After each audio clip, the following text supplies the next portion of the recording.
خجالت کشیدم. یه چیزی بگی تو الان 1 ساعت نطق فری میکنی. مثلا من یه چیزی بگم شما 10 چیز بگو. من همیشه به دخترم میگم من خیلی دوست داشتم مکس امینی دامادم بود. شوخی میکنی. واو واو واو اینا نیومدن شو ببینن، اینا اومدن 1 کیلو هلو بخرم برن. چایی رو دم کن. اینا اومدن خواستگاری.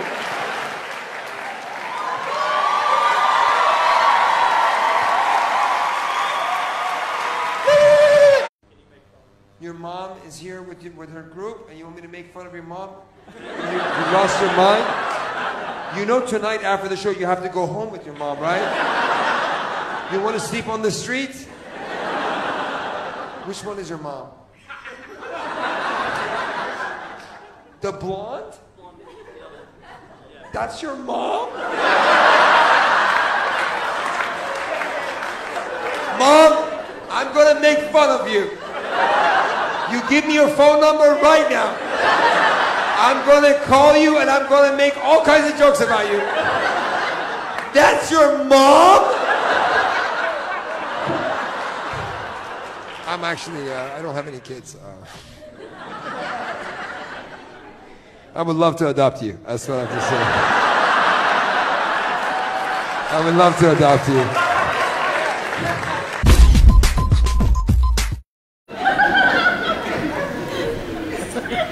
این چقدر خوشخنده ای حاله. آنجلویته. نه بخند وادی بخندید. ببخشید چیه اینقدر تو ایران میگن نکن اون نکن بلند نخند یواش. همین میگه ببخشید بی خود اینقدر بلند بخند کون بقیه پاره. آره خودت باش، عشق کن، نگران نباشین کی چی فکر میکنه. خود آدم درست کارشو انجام بده، اون کاری که دوست داره انجام بده، ها آزارش به کسی نرسه، هر کاری میخواد بکنه.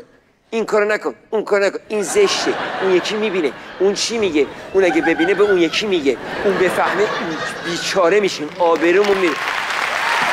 راحت باشیم. واقعا میگم این شهر خیلی من انرژی کنم. همه اینجا خیلی دوستانه بودن و خیلی شما که اصلا با کچه‌وار سفید سرفراز کردید. شما تو تلویزیون اینجا مثلا برنامه داری؟ بعد من می‌بینی از این لس آنجلسیا که نشستن میگن ایران رو من آزاد میکنم، خاک ایران را به شما میفروشم، کیلویی $5 بخرید تا با پولتان من برم آخوندها رو بکشم پایین و پولا رو میخره میره تریاک میگیره. دورگه داریم مثلا کسی اینجا؟ ببخشید نه این نور خیلی زیاده، صدای کلافتو خوب شنیدم. خودت دورگه یا صدات رگ به رگه؟ آها یه چیزی دیدم تکون خورد. ماشاءالله. اونجایی که تو نشستی هیچ نوری نیست، برای همین ندیدمت. اسمت چی داداش؟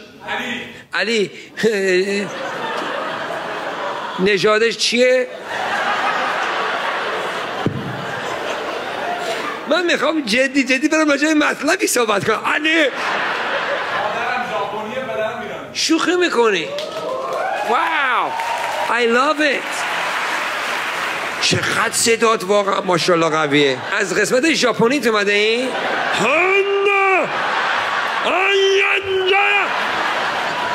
من دورگه. این دورگه ها اینقدر خوشگلی، مثلا 2 نفر آدم میتونن بیریخترین آدم های 2 تا نژاد باشن، میان با هم بچه دار میشن. یه وید علی میاد بیرون. آره هم خوشتیپی هم پر رو. علی چی کار میکنی؟ بازی کنی؟ با چی بازی میکنی؟ واقعا دارم میپرسم. با چند تا توپ؟ حرفه‌ای؟ ماشاءالله. هر رشته ورزشی که هستین دمتون گرم. اینقدر سخته باید آدم کلی زحمت بکشه. اینجا هم که اومدی بهت افتخار میکنیم داداش. لاو یو عزیزم. ایشلی بدیش.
اسم شما چیه؟